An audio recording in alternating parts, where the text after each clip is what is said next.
Indonesia menduduki peringkat ketiga negara dengan penderita HIV/AIDS terbanyak di kawasan Asia Pasifik. Hingga Juni 2019, jumlah penderita yang dilaporkan ke Kementerian Kesehatan hampir mencapai 350.000 kasus. Bak fenomena gunung es, puluhan ibu hamil dan ibu rumah tangga positif HIV ditemukan di kawasan Bogor, Jawa Barat.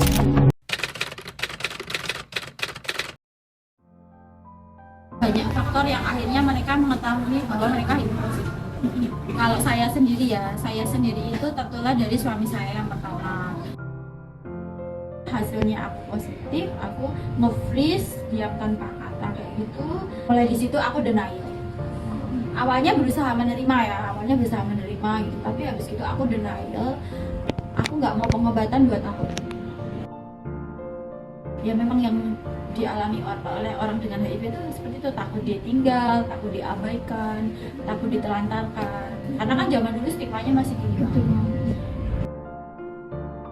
Dari proses denial itu juga aku ada proses yang namanya anger, proses marah kayak gitu, kayak kenapa sih Tuhan, kenapa harus aku, kenapa nggak orang lain, kenapa sih aku harus dipertemukan dengan anakku, kalau aku nggak ketemu dia kan aku nggak bakal positif.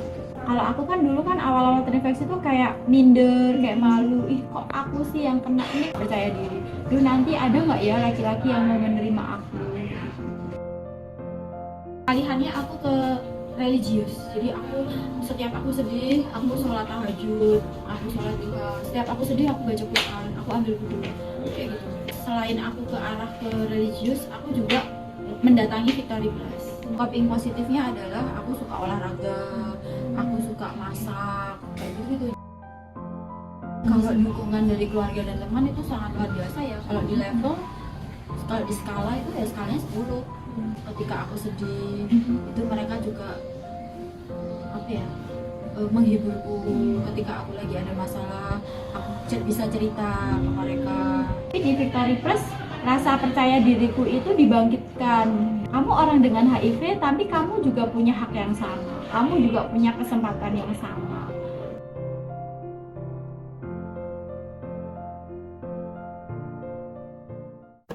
Aku sebagai mahasiswa kedokteran izin untuk menjelaskan mengenai HIV. Untuk HIV sendiri itu dimulai dari ciri-ciri orangnya terlebih dahulu ya. Untuk orangnya sendiri HIV itu ada tahap awal dan juga tahap lanjut. Dimana tahap lanjut itu ada HIV/AIDS. Nah, tahap awal tuh kayak flu biasa. Tapi kalau untuk tahap lanjutnya itu kayak lebih ke sariawan, terus ada juga terkena risiko kanker, ada juga seperti adanya demam pada malam hari, berkeringat berlebih, itu sih ciri-cirinya. Nah, untuk selanjutnya mungkin diagnosisnya sendiri HIV itu biasa sih awalnya anamnesis, kayak ngomong-ngomong apakah ada riwayat berganti-ganti pasangan contohnya, tapi yang paling penting itu adalah apakah ada antibodi HIV yang positif di pemeriksaan penunjang. Pemeriksaan penunjang itu kayak pemeriksaan darah gitu. Nah, mungkin lebih ke penjelasan lebih lanjutnya itu mengenai kekhawatiran dan juga mengenai kesulitan pasien dengan HIV/AIDS. Nah, untuk kekhawatirannya sendiri kan stigma masyarakat itu masih bentuk ya terkait dengan penyakit ini.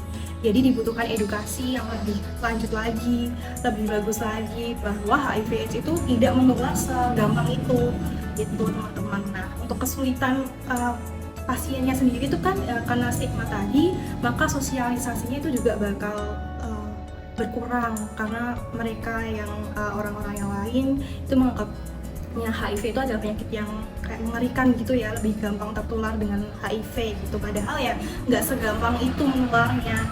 Oleh karena itu dibutuhkan edukasi yang lebih lanjut dan teman-teman dibutuhkan untuk lebih sadar dan aware tentang penyakit ini, bahwa penyakit itu tidak mengerikan gitu. Nah, berikut beberapa rekomendasi strategi coping yang dapat diterapkan untuk orang dengan HIV/AIDS. Yang pertama, mencari dukungan sosial, misalnya dari keluarga atau teman terdekat. Kedua, fokus pada self-distraction, yaitu berupa menghindari atau melepaskan diri dari pemicu stres, misalnya melakukan hobi nih, kayak membaca, berkebun, atau olahraga.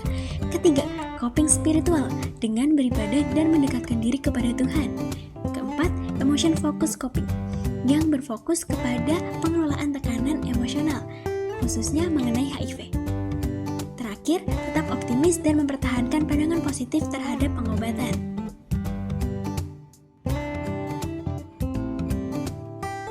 Teman-teman tahu nggak sih apa itu terapi menulis ekspresif?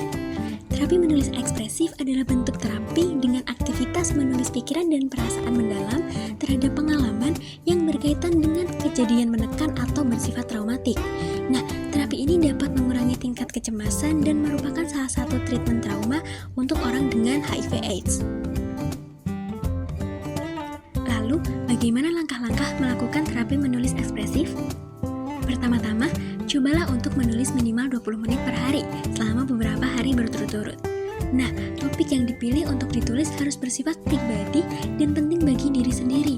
Namun tenang saja, teman-teman tidak perlu mengkhawatirkan tentang tanda baca, ejaan, dan tata bahasa. Apabila teman-teman kehabisan hal untuk dituliskan, buatlah garis batas atau ulangi menulis apa yang sudah dituliskan sebelumnya. Tulisan tersebut dapat dihancurkan atau dibakar, jadi tidak perlu ditulis rapi-rapi seperti ketika menulis surat. Perlu diingat, apabila teman-teman merasa tidak dapat menulis tentang suatu peristiwa atau berpotensi untuk memicu hal-hal yang tidak diinginkan, berhentilah untuk menulis.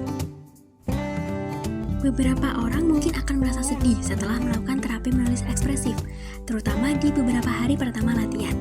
Namun tenang saja, biasanya perasaan tersebut akan segera hilang dalam beberapa jam setelahnya.